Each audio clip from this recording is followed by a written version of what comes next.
So we are in line 11 of Psalm 51 that says, do not cast me away from your presence, and do not take your Holy Spirit from me.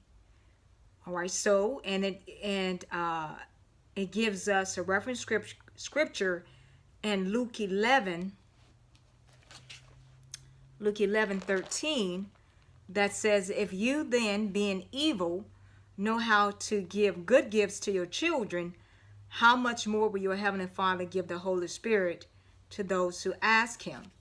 All right, so now David is asking for God not to take the Holy Spirit from him. Why did David ask him not to do that? Well, it reminded me of 1 Samuel 16, when David first was what? Introduced to the Spirit. Let's look at it. So remember when God had Samuel to anoint David as king?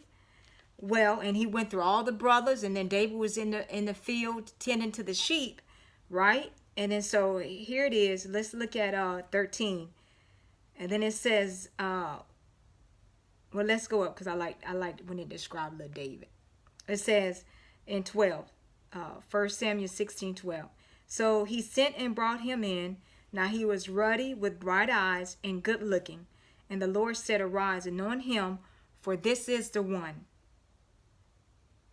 Then Samuel took the horn of oil and anointed him in the midst of his brothers, and the Spirit of the Lord came upon David from that day forward. So Samuel arose and went to Ramah. Now check this out. Why did David ask God not to take the Holy Spirit? Because he knew it had happened to another king before him.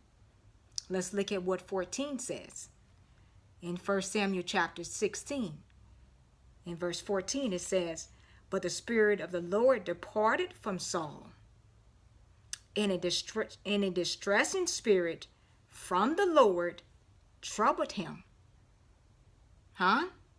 I read that right. But the Spirit of the Lord departed from Saul.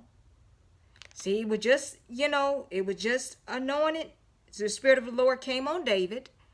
But the Spirit of the Lord departed from Saul, and a distressing spirit from the Lord troubled him. All right?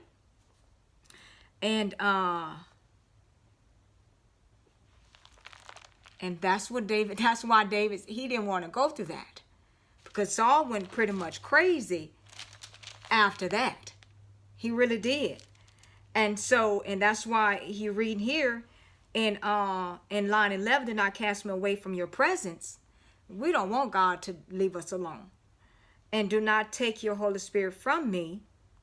All right, because he knew that happened to Saul. Let's moving to the next stanza. Restore to me the joy of your salvation, and uphold me with your generous spirit. Then I will teach transgressors your ways, and sinners shall be converted to you. And so where it says, restore to me the joy of your salvation, and uphold me with your generous spirit. And that sends us to 2 Corinthians chapter 3, verse 17. 2 Corinthians chapter 3, verse 17, that says, Now the Lord is a spirit, and where the Spirit of the Lord is, there is liberty. And it really is. The Lord is a spirit. And where the Spirit of the Lord is, there's liberty, there is freedom. All right, going back to Psalm 51. Then, okay, so once he does that, once he has got his joy of his salvation returned to him, what he's going to do? He's not going to keep it to himself. Not now. What he's going to do, because God had mercy on him. All right, he said that, then I will teach transgressors your ways, and sinners shall be converted to you. All right, line 14. Deliver me from the blood guiltiness, O God, the God of my salvation, and my tongue shall sing aloud of your righteousness. O Lord, open my lips, and my mouth shall show forth your praise. For you do not desire sacrifice, or else I would give it. You do not delight in burnt offering. The sacrifices of God are a broken spirit, a broken and a contrite heart. These, O God, you would not despise. All right. And so we're going to go ahead and break here, and we'll come back and elaborate on it.